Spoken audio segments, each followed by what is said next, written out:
Hello and welcome to the Heresy Lodge. I am your host, Dylan Cooper, the constant host over here. Gavin Franklin.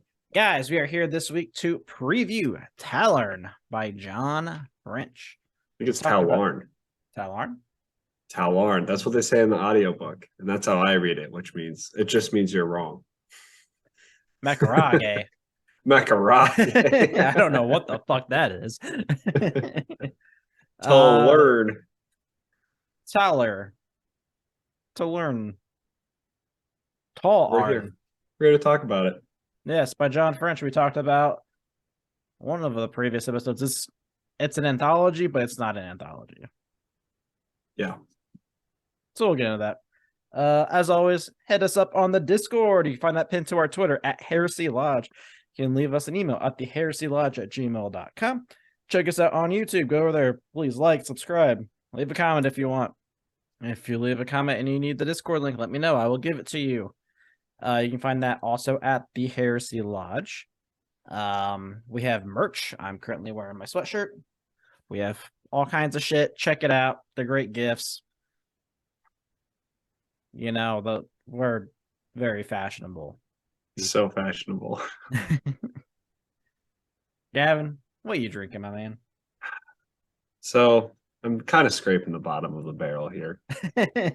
But you remember the story I was telling you about us doing like 25 days of beer, right? Yep. Well, we accomplished that. We had success with the 25 days of beer. Her dad enjoyed it so much that he purchased 31 days of January. Yeah, he purchased another advent calendar. He's like, it'll be like the 25 days after Christmas. And me and Katie's brother were like, what? What the fuck? So that doesn't even surprise me. This is the part that really sucks about it. And I don't think I'm going to be drinking any more of these on the podcast because since it is from an advent calendar, like it's an actual advent calendar box, I went out to the stores and bought 25 individual craft beers for each person. This is from the brewing company Advent Beers, which is probably not a brewing. I don't think that's a brewing company. I don't know where they got this beer from. It makes me think there's got to be like a written somewhere. No, there's a governor's warning. Well, we need that. Oh, you're so right. I feel like a fucking idiot. You should be. Produced by Minhas Craft Brewery, Monroe, Wisconsin. That the Wisconsinites do. It's a American wheat ale. Listen, I'm gonna be super honest with you. It doesn't taste good, but it's so my fault. So if anyone's listening that likes Minhas, this is not refrigerated. It's a warm. Oh God, you set yourself up for failure. I did. I'm gonna have to give it another chance at some point. See, there's some really good beer in Wisconsin. Wisconsin is pretty well known for beer, I feel like. Hell, Miller Lite's there. And it's the coolest brewery I've ever been to. Yeah. So there you go. If you like beer, go to Wisconsin. Tallarn. I'm done with this book. Finished it today. Thoughts? It's super well written. John French did a really good job. I think John French asked himself a question halfway through writing the book, though, and was like, oh, I should probably answer that. And then he didn't. Oh, awesome. Like, it kind of feels like one of those books that was like planned as you go. Very well done. Really, like the benefit of this book is the combat is awesome to read.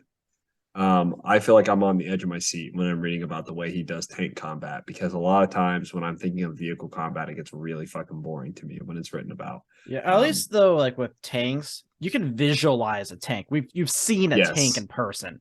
Exactly. And the way John French writes it is it's more about the claustrophobia. It's more about the fact that you can't see anything. You're watching a sensor. You kind of get like this dreaded feeling that you're surrounded by poison air. If there's like a hole that goes through, it's almost like you're watching Jaws, you know, like you're in the water when you go out and you know there's a shark coming, that kind of thing. Did I talk about my beer? No, I didn't care about your beer. I didn't ask. Oh, well, what the fuck? Well, I'm Oh, drinking too, look, guys. let's go back to Dylan's beer, I suppose. Well, you see, I am drinking from 4 Day Ray Brewing, which we've had on the podcast before. Yep. Before we had the Blood Orange Blonde, which we were both fans of. So they came out with another blonde. This is the Blueberry Blonde. Sounds pretty good. Is it It's cold? honestly, it is cold. I put my stuff in the refrigerator. I own one of those. You're not a mongrel. Yeah. I actually like this way better than the Blood Orange one. How does it compare to the strawberry blonde from Quaffon? Not that good. I mean, Strawberry Blonde's probably like top tier of like fruit beers for me. Yeah, I would agree. It's very good.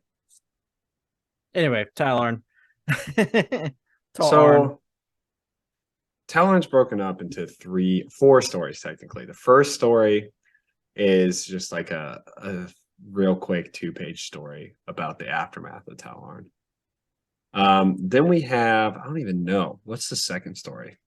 The second story is The name of it. Oh, I don't know the name. Witness. Nope, that's the first story. I'm almost there. This is what happens when Gavin produces. Executioner. This is like my favorite of the stories. Very well written, in my opinion. Was that the first big one? Yes. Okay. Yeah, that one was really good. Then we have, I don't remember the name of the second story. It's something like, I don't know, it's something where like they're looking for an astropath. Yes. Something along those lines. Oh, epilogue. Here we go. Siren. That's the name. And then the last book is Ironclad. And in reality, this is just Tallarn Ironclad because Ironclad takes up like 70% of the book. Yeah. But even before this book, we had the two short stories before that follow. Do we see that character again in this? Oh, well, that's Nope. confusing. I really Yeah. thought we would. So to bring you guys back, the first time we were introduced to Tallarn, there was it Imperial Fists that like went down to like stop the Iron Warriors from doing something.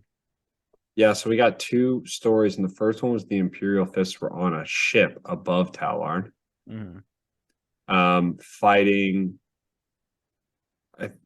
Was it the Iron Warriors or was it the Alpha Legion? Yeah, I can't remember. It might have been Alpha Legion. I think they were fighting the Alpha Legion. They blew up the ship. Everyone dies. Yep. And then we get a secondary story of Tallarn of an Iron Warrior traversing the wastes of Tallarn until he finds a warlord Titan. And I do wonder if that's the same Titan from the first long story in here. Possibly. It'd be at least a cool callback. I don't think it names it. It doesn't. Yeah. He's like, this big ass fucking Titan is here to fuck us up. And I'm like, oh shit. Yeah. He gets to the Titan and like makes himself literally the Titan. Like he like embeds himself into the Titan. Yeah. Kind of cool, I guess. It was really cool because he like takes it over because there's the whatever the hell they're called, magistrate or whatever. Yeah, the ship like navigator almost, a Titan navigator. Yeah, and he like tricks her kind of, but it never really said what legion he was a part of. She just kind of blindly followed him. He's like, by the way, I'm a fucking Iron Warrior, dumb bitch. Yeah, that was a good one. That was a good story. So what is Tallarn about? Brief prequel synopsis. It is an Alpha Legion book. Who would have thought? So Tallarn is really about the re-arrival of Portorabo. The last time we saw Portorabo, he got really weirded out by Fulgrim shoving shit in his body. And he was like, I'm going to go into this black hole to get away from you. Yeah, that shit's too fucked up for me. Yeah. So he leaves through a black hole. And we haven't seen him since. We've seen Iron Warriors in random places. We saw them in like Master of Mankind fighting in the tunnels, but like I've got no idea why they were there. Yeah. There's there. And then so when Portorabo arrives on a system, he basically beamlines it straight for Tallarn. Now, the Tallarn is a planet that used to be a military gateway, I would say. They've never been a military stronghold, but they have a lot of storage of military equipment, especially Yeah, I was trying to vehicles. figure out why they give a shit about Tallarn because apparently the Imperium did not. The So Imperium did not. So I'll tell you this right now. it doesn't get answered.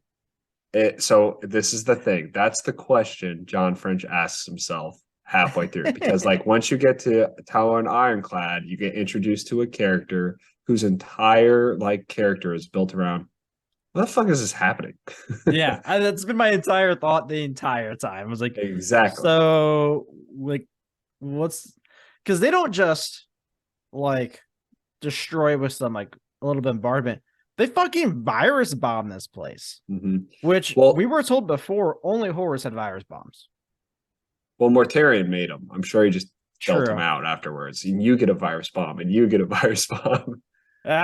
Honestly, it's probably the lion that gave them to him.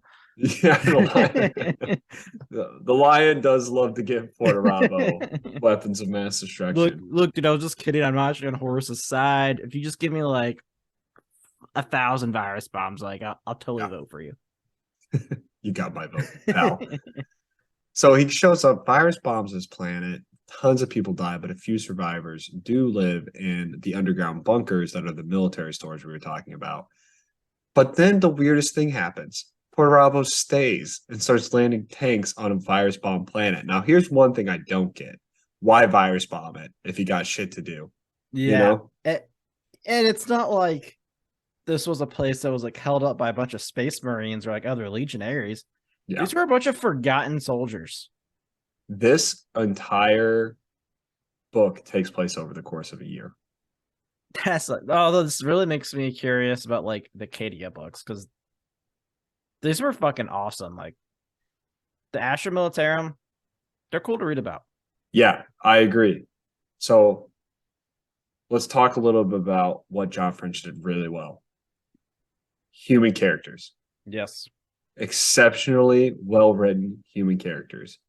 And he had plenty of opportunity to write about Astartes. Now, there are definitely Astartes in Ironclad, but not just Astartes. What do we have in this book, Dylan? What groups of people do we have here? Well, I mean, we have our Joe Schmo humans. We got the humans. We also have our Joe Schmo Alpha Legionaries. We have not Alpha Legionaries, Legion. but Alpha Legion. Maybe there's Legionaries. Yeah, maybe. The Alpha Legion is in this book and they play a role. We have Iron Warriors, of course. Iron Warriors arrive. I've seen a single Imperial Fist.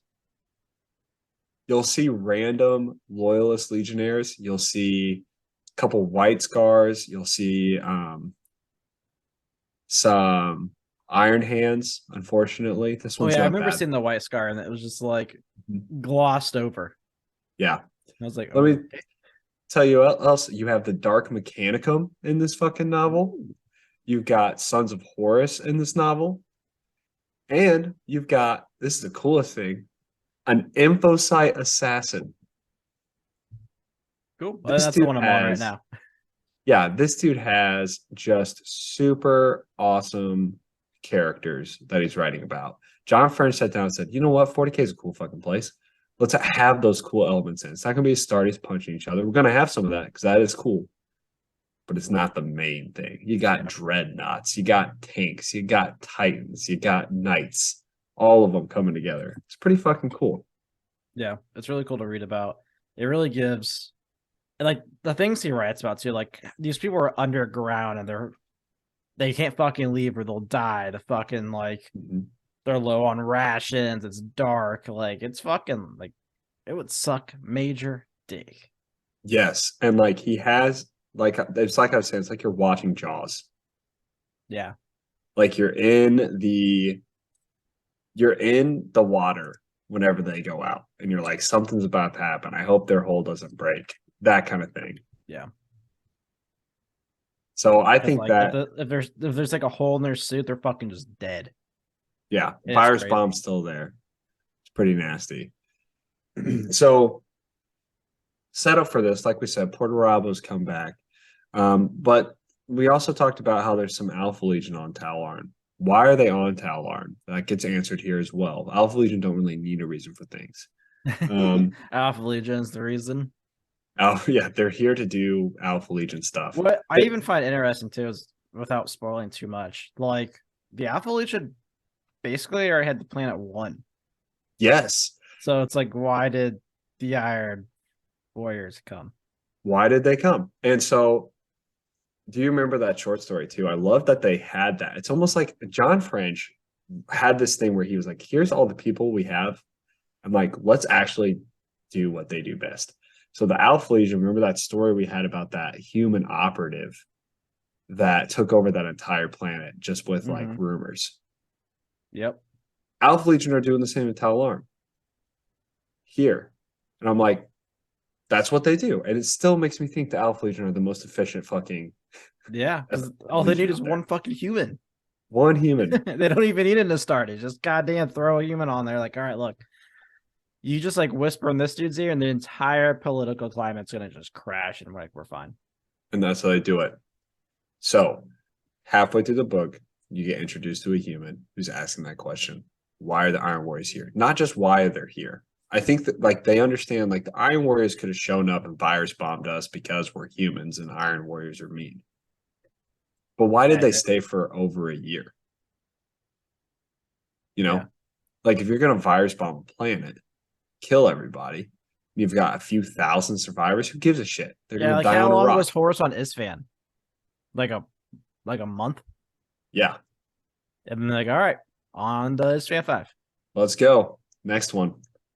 Yeah, so he's staying here a long time. So one of the characters we do get introduced to is the Sons of Horus character. He's an emissary for Horus. That's kind of the question he's also asking. It's a question like everyone's asking. He goes to Porto Rabo. He's like, hey, why the fuck have you been here for over a year? We need your legion. What Fulcrum did to himself? We need your legion. We're trying to fight a war. Now, I will say, as someone who finished the book, does Porto Rabo give a reason? Yes, and it's badass. Like kudos, respect for Porto Rabo, why he's staying. But when you find out, so he, not to get super spoiler, but he's looking for something basically, and the reason he's looking for something is badass. What they find is really weird. It's like one of those things where like how certain authors say it's kind of chaos mumbo jumbo, so I can't explain it. That's kind of what it is.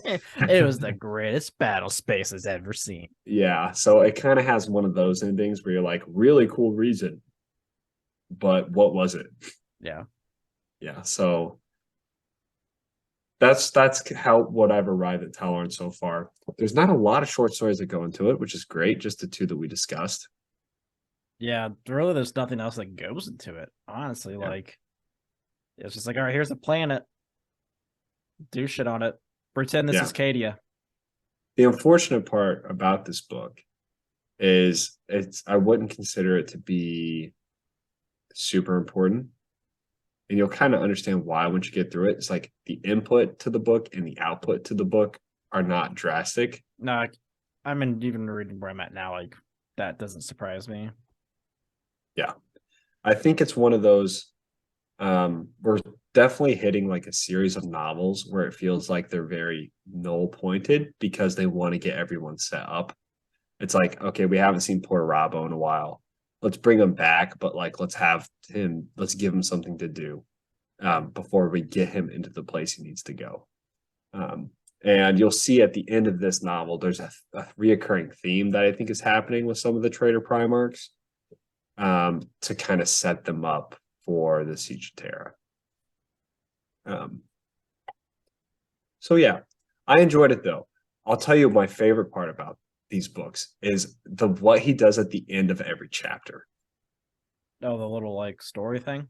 The little story things. You'll have a chapter where you're reading about like a human or whatever the characters that you know. They may be doing something important or just progressing their storyline, but it may happen. And then the next chapter you get maybe like 2 weeks later, 3 weeks later. So at the end of every chapter, he gives a synopsis of what's like going on the War of Tallarn. And I don't know if you did this, but I did. I read it in the voice that narrates the Star Wars Battlefront 2 cutscenes. Can't say I did that. You played Star Wars Battlefront 2 though, right? Yeah, when I was like 12.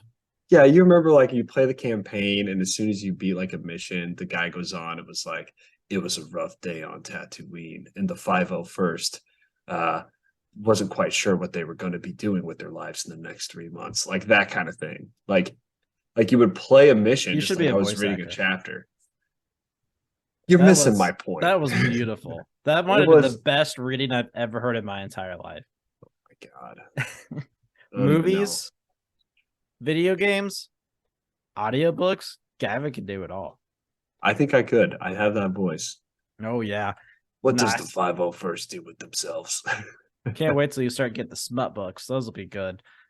We're basically already telling smut here.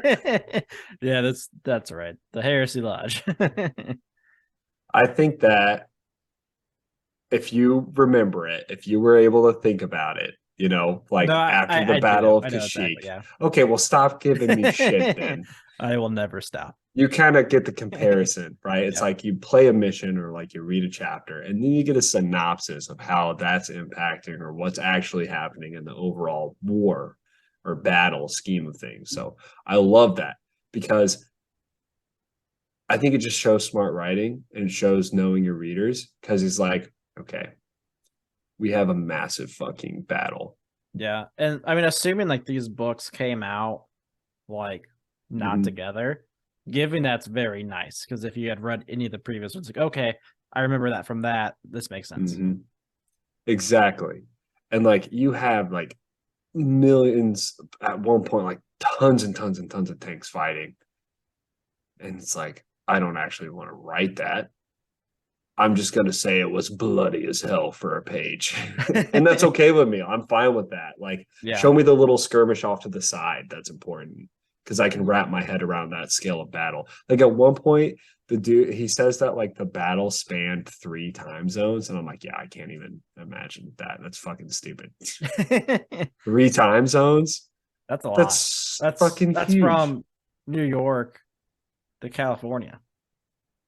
Almost. Yeah. I guess that'd be 4 because you had Yeah. mountain time in Central. But like, it's pretty close. Yeah. That's like, that's fucking That doesn't even make huge, sense. It's a though. city. It's one city. That's a fucking continent. No, so they eventually have a battle outside the cities at a Okay. continent. They literally call it like it's like the flatlands of the continent. And I'm like, how do I even imagine something like that? Like, can you fucking imagine Whole like thing's just flat. Just imagine Indiana for like 5,000 miles. that's what it is. So they do say that the entire thing was a plane, like a flat plane for that many miles. I'm like, okay, so there's like 20,000 tanks just All in one like long line. for hundreds of miles. And I'm like, that seems very absurd. Like that seems way over the top. Like if you took every human on Earth right now, they'd fit into the Grand Canyon. And you're telling me that's like so hard to wrap my head around. But I'm glad that he did it that way and he didn't actually try to keep going. Yeah. Yeah, because eventually it's just like, what is this battle accomplishing? Exactly. This book reminds me so much of the Vengeful Spirit, but the battles are written easier or better, in my opinion. Yeah, they're shorter. There's less fluff. I mean, you're actually like, you're with the characters that you started with during all of these. It's not like, and this side story of Abaddon is fighting 3 million Titans by himself. And you're like, oh, all right, well, cool. And then Horus absorbed the blow. There's no absorbing of blows here. There are times when I'm like, that seems a little crazy, but that's just because I know 40K rules. So maybe it's not as crazy. Like one time a dreadnought just like blows up a Bane blade, and I'm like, yeah. I don't know. He's That's rolling like sixes. yeah, that's pretty hot there. That's pretty intense to just be able to blow up a Bane blade. Those things are fucking massive. They are very large So and expensive. they do say iron within, iron without a lot, but not nearly as much as Vulcan lives. Like not even lives. It's not even on the same level. We get introduced to a character called Volk, which was cool, because we know Volk from the app. What? Yeah, he's a character on Tacticus. Oh shit. I didn't know Really? him previously. Yeah, he's the big obliterator dude in the Black Legion Huh. with the cannon that sticks out. Yeah, I'm about to look at him. Yeah, so not I didn't know him before. That was the first time I was introduced to him, but he does get introduced in this book, and I was like, oh, I know that guy. You get some brotherly love with some Astartes. It's a good one. I enjoyed it. I'm very excited to go to Ruinstorm, and I'm just trying to slow down a little bit because we have two more weeks before I preview Ruinstorm. I want to be able to remember shit that happens in Tallarn when we review next week. I'm ready for Wolfsbane. I'm ready for Wolfsbane. I'll tell you what I'm not ready for. You know what book I'm not looking forward to in any way, shape, or form? Hold on. Let me see what we have left real quick. I'll go through them. We got, after this, we have Runestorm, and then we've got Old Earth. Okay. We have The Burden of Loyalty, which is an anthology. Yeah. But I think it'll be okay. Then we have Wolfsbane. Then we have Born of Flame. I have a feeling you're not looking forward to Born of Flame. You're right. No, Titan's Death. It's Titan's Death. No, Born of Flame is the one I'm not looking forward to. Yeah. So get this, right? We have Old Earth, and then 2 books or 3 books later, we have an anthology about the salamanders. We've got 9 books left, and 2 of them are about the salamanders, and 1 is an anthology. Oh my gosh. Yeah, but at least, at this point, Vulcan lives. They're going to say it forever. It's going to be so much Vulcan lives. I'm looking forward to pretty much everything else. I'm really, really excited for Slaves of Darkness is supposed to be really good. Yeah. But Buried Dagger. Yeah, me too. I've heard that's phenomenal. Yeah. So this is my anticipated roadmap. This is what I think is going to be happening in these books. Okay. Ruinstorm. I think that is the culmination in storyline of the Unremembered Empire. Yeah, that makes sense to me. We obviously all know Sanguinius makes it to the Siege of Terra, and I think Ruinstorm is how he does. They go through the Ruinstorm. It's my thought. Yeah, I mean, it makes sense. Because Conrad Kurz said that Dad was alive, so they were like, oh. We didn't even say that. Shit. Yeah, he was like, yeah, I don't die here. Dad kills me or something. And they were like, that means Dad's alive. Because Conrad Kurz is always right. And Conrad's just like, what the fuck is happening? These guys are idiots. Now, Old Earth, I'm excited about. I've heard that one's good. Is Old Earth the anthology or is Born of Flame the anthology? Born of Flame is the anthology. Okay. Old Earth, I'm excited about because we get to see what Vulcan does after he wakes up, and I have no fucking idea. I have no idea. He goes to Terra. I would assume he goes to Terra, but it's a whole book. I'm very intrigued to see what Vulcan remembers, if he's all there. This is how he's gonna look around at them all, and it's like, so you were at McCreeg, and then you took me to Terra, but you didn't actually go to Terra. You left Terra and came back here, and you threw me into a volcano. And then you sacrificed yourself. What the fuck are you guys doing? What is going on? Yeah, I thought fucking Manus was the troll, but apparently it's been me this whole time. The Burden of Loyalty, I think, is going to be like a gaggle of nothingness. Yeah, I mean, I feel like it's going to be like random. It's a big ass book too. Fuck, what are they called? Titans, Knights. No, none of those. The people that were like the Outcast Dead. Oh, Crusader hosts? Yeah, I have a feeling it's like Crusader hosts, because they're still loyal, but it's such a burden because the rest of the Legion's not. type of I shit. could see that. I could I don't see know. also just Dorn fucking building walls and complaining about it the whole time Yeah, because he's I on the think that's cover of it. he is.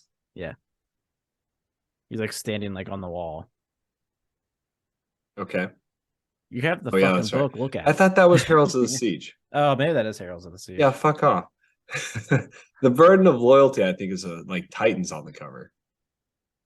Oh god, I hope not. I think so. I think it's going to be a big nothing doodle of like, why do we have so many more short stories to continue to go through? Then we got Wolfsbane. Everyone knows what the fuck Wolfsbane is about. It's been built up for so long, and we already know the ending because of Korax, which is a bummer. Yeah, So we're gonna watch Lehman Russ get his ass beat.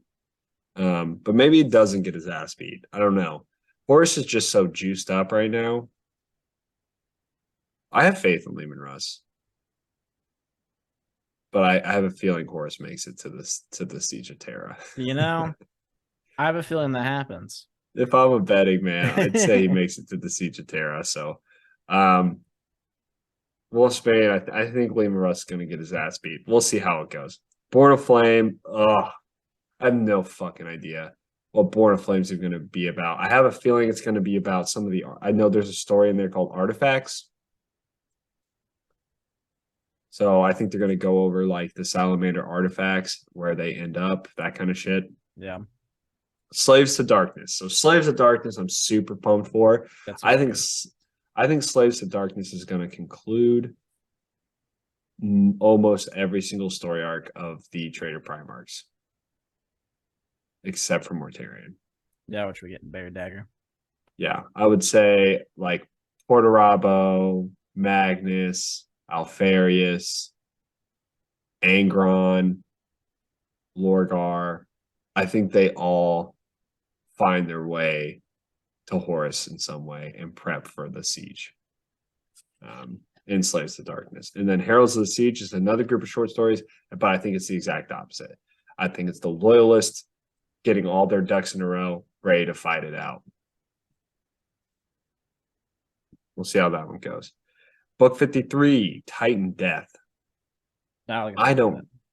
What is it? So I'm not looking forward to that. I don't really know what this one's about. I'm I'm assuming imagining it's Titans. Yeah. I think what that book is about is, remember in Korax when that group of Iron Hands showed up that was led by that dreadnought? Yeah. And he was like, Horus is gathering forces here. You should come with us. Oh yeah, that might be what that is. I think it's that I battle. think Trainwreck mentioned that. Yeah. I'm not going to source Trainwreck though. He doesn't deserve it. I thought about it all on my own. Yeah, I believe it. And then Buried Dagger, which is it's about Mortarion and the Death Guard, which they deserve a book. It's been since fucking Fly the Eisenstein. Yeah, and at this point, they're the only ones that make any fucking sense. Yeah. So you're looking forward most to which one of those? Buried Dagger. Yeah, I think Slaves of Darkness is going to be phenomenal. I'm looking forward to that. I'm looking forward to Old Earth. There's just a couple nothing doodles in there, man. That's all right. We've been slogging through this It's long. true. We're fucking 2 years deep now. I don't want to listen to more short stories. Like I'm honestly pretty nervous about Burden of Loyalty.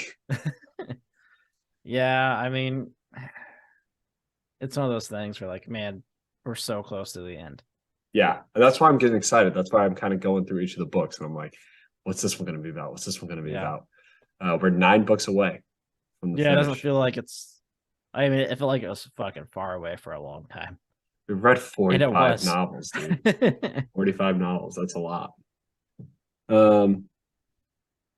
There have been some other things that have occurred though in the past week, particularly in the Warhammer tabletop sphere. Yeah, really a lot of shit. Yeah, today it's finally no more leaks and it's actual shit coming out. Yeah. When are you anticipating your World Eaters to hit? Rumor is they should be coming out in February. February seems like the move. Yeah. So let's talk a little bit about the changes that have been made. First off, let's talk about the amazing blunder that was Warhammer TV. I don't even know what they did. You didn't hear about this? Uh, Oh man. So Warhammer TV that people pay for, by the way, they released a battle report because they do battle reports. oh, is this where the Arcs of Omen stuff Yeah. first came out? I'm Okay. not talking like some random dude on YouTube. I'm talking like the company that produces the game. Oh, I didn't realize it was from them. Yeah. That I thought it was like Art of War or some shit. Nope. It was Warhammer Yeesh. TV. Oof, that's bad. Yeah. They release a battle report showcasing the new Arc of Omens rules. Turns out the people that they have on Warhammer TV never played Warhammer before, like ever. So they start off, they don't show the book, they just play a game with the rules. They start with whole deployments. So if you win the deployment role, you can either, I can't remember what it was, either you choose to go first or you go first. Yeah, I think you gotta And you choose. deploy your whole army. Not like per unit, your whole army, which I think is fine because, in all honesty, faster. so much faster. And if both players know that, like, yes, the pre-measuring sucks, but I think that's a terrain problem, in my opinion. I think that's a bit of also a everything needs a nerf problem. Like, if something can get to you turn one and blow you up, regardless, like, yeah, probably shouldn't be a thing. Yeah. So, they did that, and then they rolled off to see who went first, and then they got to choose whether or not they went first or second, which is bonkers. Because if you win the deployment roll off, you deploy up really close, and then you get to go first. Like, you're just gonna get right in their face, and like it's gonna be ridiculous. The amount of luck that would put the game on would just be insane. They also showcased two different versions of Raise the Banners. Like they had both armies took Raise the Banners, but every time like it would come up with like what they're doing. And one of the Raise the Banners was from Nephilim, and one of them was from Knockmoon. Which is neither Arcs of Omen. Neither of them were Arc Omen Raise the Banners. So we're like, what are you doing right now? Warhammer TV. They did confirm, like they basically, I don't know if they posted this, they made an announcement, but they're like, oh, it is not roll off for first turn, deploy all things at once. I remember like watching some YouTube videos and people were like, oh, this season's gonna really suck. This season is literally just gonna be determined by rolling two dice. So luckily that's not a thing. But we did get leaks. What were your initial thoughts? What were some things that really stood out to you? And when they weren't leaks, it was drops. What were some things that stood out to you about the points changes, and about the data slate changes? I think the biggest thing's probably losing Armor Contempt. AOC, yep. It definitely hurts my Grey Knights because now it's like, all right, well, back to only running Dread Knights again. All right, cool. Well, the good news for the Grey Knights is they got points drops. Yeah, but at least you're not the Thousand Sons or Death Guard, who they were like, no, you're fine. You're just going to lose Armor Contempt, and then gave them nothing. At least Death Guard have like innate higher toughness. They have higher toughness. Thousand Sons do get all his dust, but like, look at the meta. Death Guard weren't winning anything. The Thousand Sons weren't winning anything except for with Flamers. Yeah, Flamers are winning. Yeah, and so it's like, are they going to be good? What do you think about the change of Flamers? I think Flamers are going to be worthless. So, in case you guys aren't aware, the Siege Flamers, they used to be ridiculous amount of shots, auto hitting because they're Flamers. And the biggest problem, they're like strength 5, AP 2, damage 1 Flamers or something ridiculous. And the biggest problem, this solves the biggest problem with them. It's like they can come in and slap you really fucking hard, but then as soon as you charge them, they just Overwatch and you die Mhm. because they don't have to hit on Overwatch. Yep. So what they did was they say they don't auto hit anymore. Now Zinch hits on threes, so and they can give them +1 to hit and reroll ones. It's possible, so they can still have a very juiced up, flamers coming in and demolishing you. But when you charge, since they don't auto hit, they have to hit on sixes. So they lose a lot of their Overwatch capabilities. So they're basically now a trading piece. They also hit on fours now too. No, I think it's threes. I thought I saw that it was fours now. No, there was some sort of leak saying that like flamers, like they just hit on fours, like the flame weapon, but that turned out not to be a thing that they added. I don't know. I still think you probably take them just from lack of options in the Demon Codex if you go like mono faction. Yeah. I don't think they're worth allying into Thousand Suns anymore. Thousand Suns already have really good flamers. Yep. These were just better. And now it's like, okay, like my flamers and Thousand Suns do auto hit. So much better for Overwatch. They just don't have as much AP. Thousand Suns also get like free war gear, like free like the cannons and shit. I don't know. I I think that know Thousand Suns Loyalist did did. get. I don't know. I think Thousand Suns did get like free like icons of flames a while back. Let me see if I can find it. I'm right here. Death Guard, Thousand Suns. Here we go. Rubric Marines. Nope, you still got to pay for everything. Oh, that sucks. Nice. One thing I did see, and maybe if anyone who plays the game can point this out to me because it's something I just like noticed and it could be completely wrong. The Chaos Rhino no longer has points for war gear.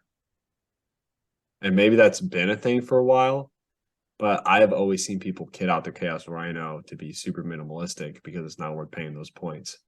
Yeah, I think before it was points. Yeah, so that's all free now. All your transports, put every weapon you possibly can on them because you can just use that. Yeah, Thousand Suns did get a few drops. Hellbrutes became a little bit better. Zangor Shamans dropped like 20 points, which is so funny to me because Zangor Shaman was like a good unit in my opinion. Yeah. So the character caster jumps around. Yeah, a bunch of las cannons dropped and the Mutilus Vortex Beast dropped. They did not drop Magnus. They don't give a fuck about Magnus. Yeah. You gotta make sure Angron's, good when he comes out. So keep everyone else high. Yeah. Death Guard got a bunch of points drops on like random things, like the Tallarn, the Plague Surgeon, the Blightbringer, the Hellbrutes, Blightspawn. Plague Marines dropped in points as well. So maybe we'll see a bunch of Plague Marines. I don't know. I'm building them, working on it. They'll come. So the biggest thing is Armor Content's lost. What does that mean? AP1's good again, baby. AP1's pretty good. AP2's even better. AP4 is just like, all right, well, you just auto kill shit now again. Yeah. AP4 things die. I think as a Tau player, I got hurt and then I got Does helped. that take you back to Kayan? I've always been in Kaoyang. Does it take me back to Monka? Oh yeah, Monka. Debatable. We'll have to see. I think the biggest problem, and this is so I think the bombers are completely worthless now. I was never sold on the bombers. I don't understand like people's the Sunshark bomber. I don't understand when everyone said it was insane. Yeah, everyone acted like it was super broken. Yeah. Because everyone said they said two things at the same time. They said, oh, it's got crazy alpha strike potential. These bombers are nuts. But then they also said, oh, if you're good, you would fly off the board turn one to protect it, to put it in strategic reserve. I'm like, well, how's that alpha strike potential? Like, you can't leave it on the board to shoot its guns. Yeah. So you're just rolling. Yeah, you are rolling 20d6. Any fours do a mortal wound. That's not that fucking crazy. you're doing 10 mortal wounds to infantry, right? Like we're not dropping over tanks, like we're killing infantry here. Like, yeah, that's okay. Now they have to start strategic reserve. And in order to bomb something, you can't go off the map. You have to land on the map to bomb it. So I think bombers are pretty worthless. They have good guns, but like there's better options for guns for cheaper prices, which is great because Tau went up about 100 points. So now I just lose the bomber and I get to keep my list. It's a bit of a pain in the ass, but it is what it is. So that's the other thing is we got a lot of points nerfs. But the great thing is armor contempt got dropped, which makes killing Marines easier, but then they buffed Marines, dude. They got some crazy points changes. Yeah. I think we're going to see a fuck ton of Iron Hands, unfortunately. That makes me want to throw up. So the way their tactical doctrines work now is you start in Devastator Doctrine, which is good for heavy weapons. A lot of Iron Hands take heavy weapons. And then you have the option to move to the next doctrine and then the next doctrine. Well, since you have the option, Iron Hands is going to stay in the first doctrine. You know what I mean? Yeah. For all the heavy support. So I think we'll see a lot of them. I think for as far as Tau go, like it hurts that we got points nerfs, but Marine meta is Tau meta because Tau are really good at killing Marines. Like pretty fucking good at killing Marines. Fucking sucks. We've got a lot of medium AP 2 damage weapons that can shoot at you. I'm thinking about switching out my Riptide's gun to the Gatling gun that is like AP 2 damage too. Like I can get like 14 shots from it.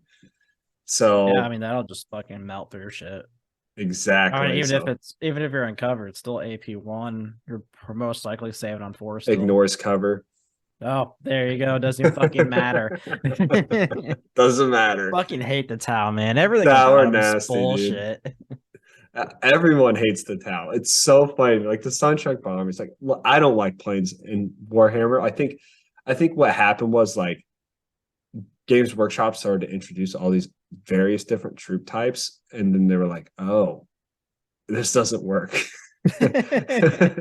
Like planes added to a game with a bunch of infantry running around, like how do we make rules for that? Nothing ever worked. They're either dog shit or they're way too powerful. Yeah. And even like going as far as like adding Imperial Knights, it's like this is really cool, but can we really not shoot that guy behind that wall? I guess you can. Okay, well I've got a big gun. She's gonna die now. Yeah, so there has to be, I don't know. It's strange, right? Like, yeah, it's kind of like bullshit if you can put it in cover, but it should still be like you should get some sort of benefit, even if there are over it. Like, you're still aiming for the fucking head, most likely. Like, that's not an easy shot. That's the problem with like super specific armies, super specific models. So you take like Imperial Knights and they're just like a bunch of big vehicles.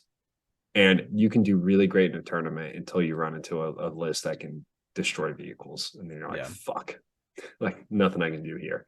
So go up against 3 Riptides or fucking Hammerheads, and you're like, all right, cool. Well, I'm gonna go get a beer. Let me know when you're done killing my shit. Really bad day. My favorite thing to do with Knights is like sometimes they'll take oh shit, I'm blanking on the knight name. Castellan, I think it is the one with just all the guns, but it moves 8 inches. That's slow as fuck. Exactly. So he'll like somebody will deploy a Castellan like on the other side of the map, and I'll deploy it on all my hammerheads on the complete opposite. I'm like, okay, well, I'm gonna hide behind the terrain that you can't shoot me through, and I'm gonna shoot you through the terrain, and you just walk over here and let me know when you're ready to go. I enjoy that a lot. Just staying out of line of sight of cast. That's such bullshit. It's so annoying. But yeah, so that's a problem. They've got a lot of like really unique units, really unique armies, and I think it's really hard to play that way. It's really hard to balance a game with all those things. So flyers, they're bad now, in my opinion. Flyers are just bad. You can only take 2. They have to start in reserve, which is kind of okay for some flyers. But now the bombers are kind of worthless. They're just going to bomb shit and die. I don't know. I don't think it's worth it because you're going to get a turn of firing. I don't think you're going to kill 100 and some points in a turn of firing with a bomber or a Yeah. fighter.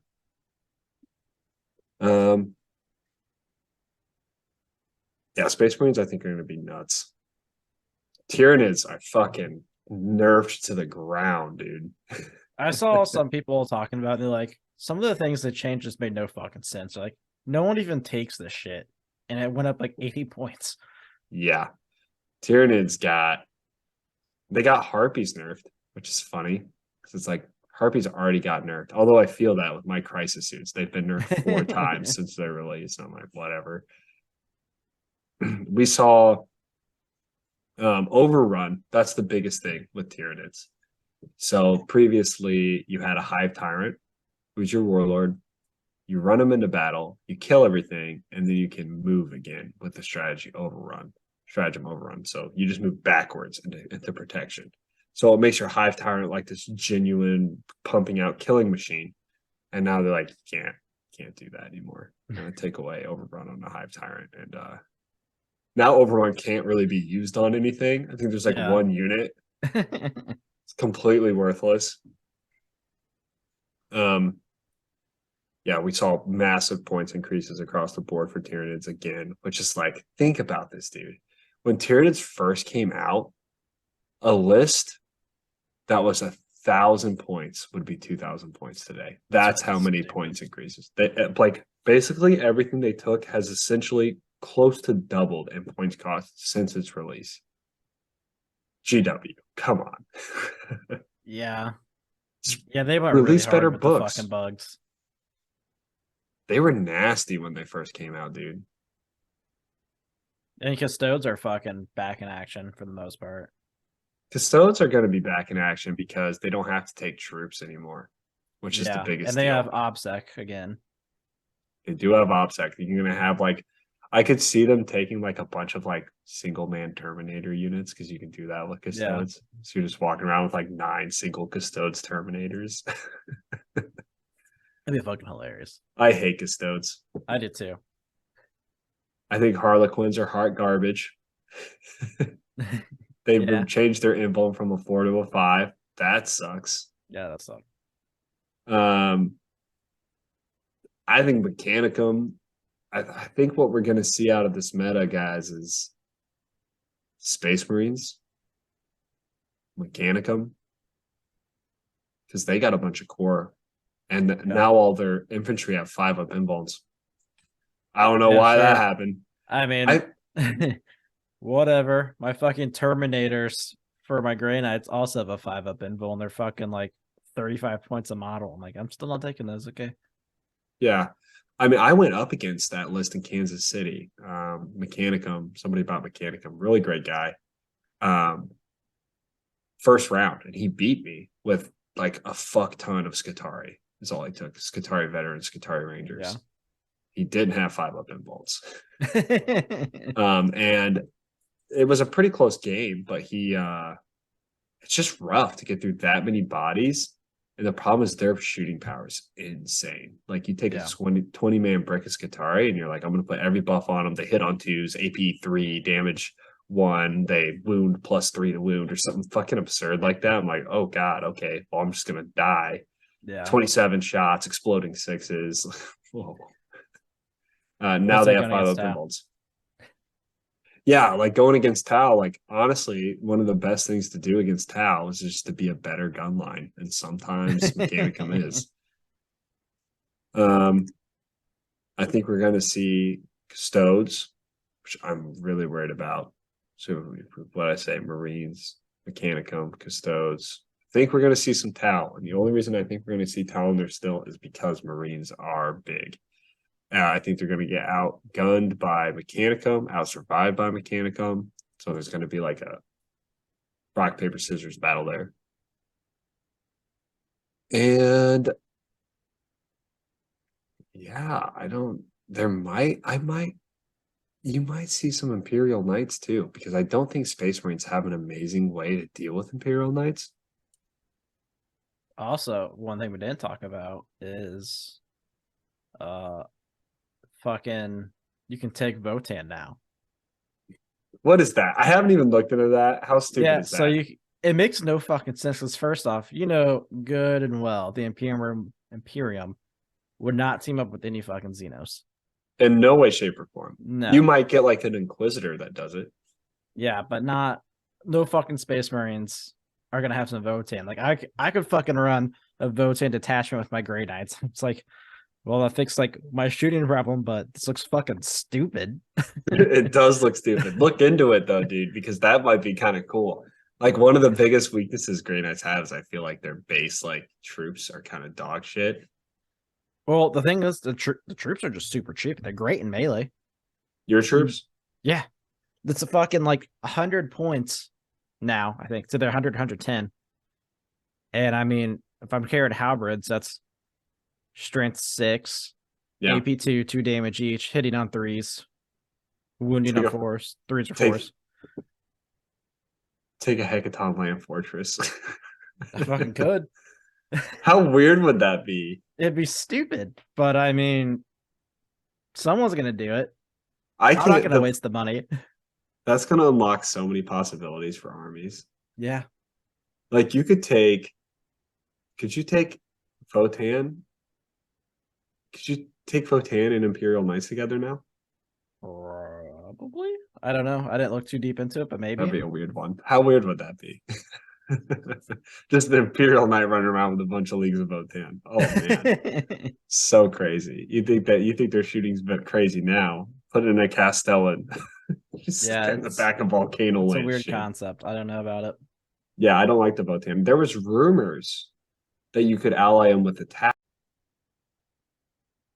All right, so we just cut out there. Dylan does not have storage space apparently on his computer. So I have 3 hard drives. Okay.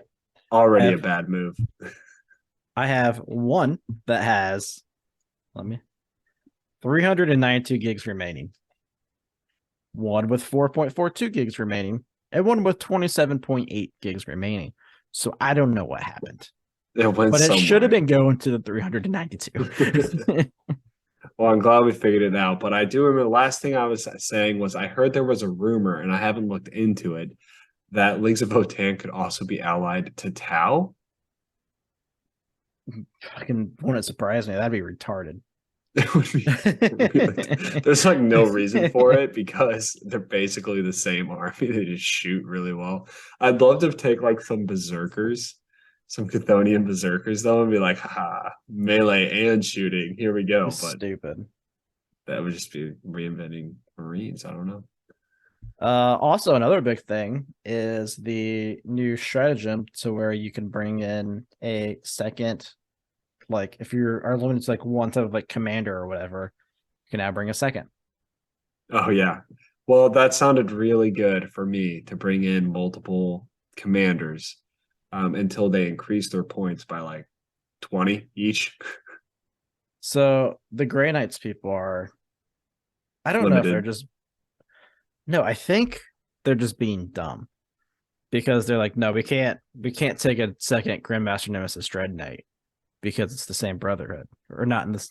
And I'm like, it'd be really stupid if this whole thing about increasing the maximum to 2 wouldn't let us do that. Yeah, so basically the It would just be stipulation the is that it has to same. say on the data sheet you cannot include more than one of this unit in a detachment. Yeah, that's what it says. Yeah, you I'm should be pretty able to do sure. that then. Or Maybe maybe worth a look. although it might say Brotherhood, but you can't have the same. You can't have different Brotherhoods in the same detachment. Mm. Yeah, it kind of seems like they specifically gave that to the Tau and then nerfed the commanders. Because I'm sitting here thinking about, okay, like now I can bring 2 commanders and Shadow Sun, which I'm in the process of building. So maybe we can do some cool stuff with that. And then like that'll be an extra 40 points on top of everything else that already costs points. Ugh. So I think that it would be cool. It's also like a slight nerf to Farsight Enclaves who can take 2 commanders. And now I'm just like, yeah, I can too, bitch. So I don't really know like what would be the point of doing Farsight Enclaves. I know that's like super hard Farsight, diehard Farsight Enclaves like guy. And I'm sure he'll find a reason why it's more important. Like marker lights when you're closer. Yeah. 2 commanders. Oh wait, no, never mind, not that. I'm like, yeah, I just kind of take long strike and tell people that they're shooting at things like they have marker lights. Did you see the World Eater secondaries that were leaked? No. Are they good? Oh, okay. So here's the first one that I saw. Ready. It's called Blood for the Blood God. You can't fall back, but gain 2 victory points for each monster, character, or vehicle killed in melee, and 1 victory point for each other unit to a max of 4 victory points. I mean, It's everything not should bad. everything should fucking die. So Yeah, I mean, you need 3 turns of basically not falling back and killing a unit in melee or 2 units in melee, and you get 12. And then the last turn will get you to 14 just by not falling back. yeah, and I mean, if you take Angron, if you're within 6 inches of him, you can't fall back anyway, so it doesn't even matter. We're locked in. Oh, it sounds so awful. The other one is called Pile the Skulls. This one I think is kind of busted. So you can discard up to 3 Blood Tithe points and score 2 victory points for each discarded to a max of 5 each turn. You get Blood Tithe points for literally anything dying. So wait, so you sacrifice 2 for 1 victory No. point? 1 is 2 to a Victory max points. of 3. So you can get a max of 6 per round or per turn. Okay, reread that. You can discard up to 3 Blood Tithe points and score 2 victory points for each discarded to a max of 5 each turn. Wow. That's super broken. Yeah, I because love that mechanic though. fuck, just Angron is him dying gives you 3. So you're like, oh, that's there's 6 5. victory points if I wanted to. Well, 5, you're maxed, but still very good. To a maximum of 5 per round. Yes. Yeah. Yeah. So it's imagine 5. taking both of those. You just lock yourself in combat and don't leave. That's an automatic 10 points right there, as long as you don't fall back. Anything that dies is an extra point in combat. And realistically, most things you're gonna charge it's gonna die because we have an absurd number of attacks and absurd number of strength. Yeah, wow. That's pretty good. That's pretty good. And the third one that was shown earlier was that like if you kill something on an objective, it was like 2 or 3. Yeah. One thing that I dislike that they started taking away from armies is cool mechanics like that, like burn blood type points to get points. I think that's great. I saw like they took away the Tyrannid's ability to choose or change your synapse or whatever when once the game started. And I'm like, why? That's such a cool concept. Like that's such an interesting way to know your army. Mm-hmm. That's not random. Like it's a choice. Yeah, the blood type stuff is really cool. There's some really good ones. Yeah. I don't know if you've seen them all, but they can be nutty. Yeah, I'm a little worried that GW this round really went in the direction of if a mechanic's broken, remove it. And sometimes those mechanics are cool, but I would like to see them just toned down a little bit as far as their effectiveness. But that's what we got. We will see how it plays out. I think it's going to be quite unbalanced. Anytime they release a new, I don't understand why they do. I do, but I don't. They just need to release the data slate more often because when they release it with a new rules release like Arcs of Omen or something like that, it's just gonna be so fucking unbalanced. It's gonna be all over the place. So we'll have to rebalance what's going on later, I think. Yeah, it's cool though. I'm excited to start a new army. Too bad by the time I have it done, I'll have a baby. So we'll see how that goes. Yeah, maybe I'll just have to come over more and play at your place instead of you going out somewhere. Yeah, that'll probably be a little easier that way. I'll just have her strapped on me. She'll be throwing dice. Bro, I need more hands. Hold these. Don't touch the models, please. Please get that out of your mouth. Your mom's gonna kill me. That's Angron. Can you say Angron? Blood for the blood god. Yes. This goes for the skull farm. Let's go. That's what I'm talking about. All right, guys, and that's it for us today. We previewed a little bit of Tallarn. We'll finish up that review next week. As always, hit us up on all the socials. Find us on Discord. Find that pin to our Twitter at Heresy Lodge. Go to the YouTube. The handle on that is the Heresy Lodge. Email us at theheresylodge@gmail.com. Check out the merch store. Buy something nice for yourself or your loved ones. And we'll be back next week. You guys have a good one.